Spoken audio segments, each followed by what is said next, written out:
पावसाळा सुरू झाला की आपल्याला प्रत्येक आगरी कोळ्याच्या घरांमध्ये मुठ्यांचं कालवण हे बघायला मिळेलच आणि हे मुठे सुरुवातीच्या पावसातच भेटतात. तर आज आपण बनवणार आहोत पीठ भरलेल्या मुठ्यांचा रस्सा. इथे आपण बाजारातून मुठे आणलेले आहेत आणि ते मुठे आपण आता साफ करून घेतोय. त्याचे आपल्याला फांगडे ठेवायचे आहेत, फक्त नंग्या मोडून घ्यायच्या आहेत आणि अलगद हाताने 2 भाग करून ते 2 ते 3 पाण्यामध्ये स्वच्छ धुवून घ्यायचे आहेत. मुठ्यांच्या नंग्या आणि मुठे हे वेगवेगळ्या ताटलीमध्ये ठेवून घ्यायचे. तर आता आपण पीठ भरण्यासाठी इथे वाटण तयार करणार आहोत. वाटण बनवण्यासाठी मी इथे सुकं खोबरं गॅसवर भाजून घेतलेलं आहे. त्यामध्ये आलं, लसूण, हिरवी मिरची आणि कोथिंबीर घालून याचं वाटण तयार करायचं आहे.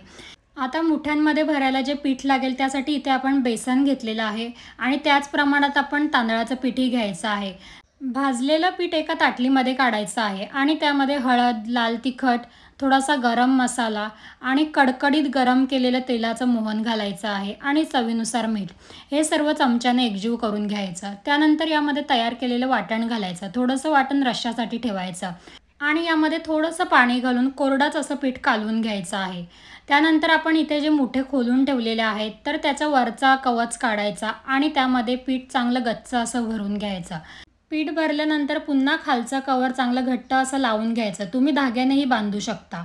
आता रश्श्यासाठी आपण एका पातेल्यामध्ये तेल घालायचं आहे. त्यामध्ये ठेचलेल्या लसणाच्या पाकळ्या घालायच्या, घरगुती लाल तिखट, हळद आणि भरलेले मुठे घालताना त्याची खालची बाजू जी आहे ती वर ठेवून घालायची आहेत. त्यानंतर आपण जे उरलेलं पीठ आहे त्या पिठाचे छोटे छोटे गोळे करून ते त्यामध्ये घालायचे आहेत आणि तयार केलेलं थोडंसं वाटण घालायचं आहे आणि चवीनुसार मीठ घालायचं. त्यानंतर आपल्याला रश्श्यासाठी किती पाणी हवं आहे ते पाणी घालायचं आणि एखादा पिठाचा गोळा आपण त्या पाण्यामध्ये एकजीव मिक्स करून घ्यायचा आणि ते पाणी घालायचं. त्याच्याने आपला रस्सा छान घट्ट असा तयार होतो. त्यानंतर मुठ्यांच्या ज्या तोडलेल्या नांग्या आहेत त्या नांग्या आपण मिक्सरच्या भांड्यामध्ये घालून आधी त्या कोरड्याच मिक्सरमध्ये फिरवून घ्यायच्या. त्यानंतर यामध्ये पाणी घालून त्या पुन्हा मिक्सरमध्ये फिरवायच्या आणि त्याचं पाणी तयार करायचं. नंतर हे पाणी आपण गाळणीने गाळून रश्श्यामध्ये घालायचं. त्याच्याने रश्श्याला चव खूप छान येते. सर्व हलक्या हाताने एकजीव करायचं आहे. त्यानंतर आपण पातेल्यावर झाकण ठेवायचं आणि 20 मिनिटे शिजण्यासाठी ठेवायचं. 20 मिनिटानंतर आपण पातेल्यावरचं झाकण काढून घेतलेलं आहे. आता वरून बारीक चिरलेली कोथिंबीर घालायची. आपले मुठे छान शिजले